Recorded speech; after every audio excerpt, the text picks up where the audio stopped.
जय हिंद friends, welcome to my YouTube channel smart blackboard. आपण मैंने देखुं आज आम निकट में एक बहुत ही गुरुत्वपूर्ण इनफॉरमेशन पहुँची जाइए।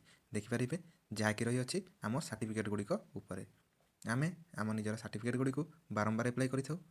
यार समय सीमा किसी सरकारी अनुसार स्थिर कर रही आपंकर इनफॉरमेशन गुड़िक तो बारंबार एप्लाई करने दरकार नहीं। देखी दिंतु क्यों सर्टिफिकेटर केते बयस सीमा रही है। देखिए प्रथम रही है रेसिडेंट सर्टिफिकेट जार बयस सीमा रही है 5 वर्ष। यापर इनकम सर्टिफिकेट जार बयस सीमा रही है 3 वर्ष। एससीबीसी निमंते भी एससीबीसी सर्टिफिकेट 3 वर्ष। ओबीसी सर्टिफिकेट 3 वर्ष भैलिडिटी रही है। ईडब्ल्यूएस सर्टिफिकेट किंतु गोटे वर्ष मात्र भैलिडिटी। एससी एसटी सर्टिफिकेट सर्वदा और लीगल हायर सर्टिफिकेट सर्वदा। लीगल हायर मान जानते आप कार जब डेथ हो जाए कि आपण पेरेन्ट्स मानक आप लीगल हायर निमंते एप्लाई करते यार भी बयस सीमा आपणकर सर्वदा रही है। ये सीमा पर ही आप एप्लाई करूँ। जय हिंद, जय भारत।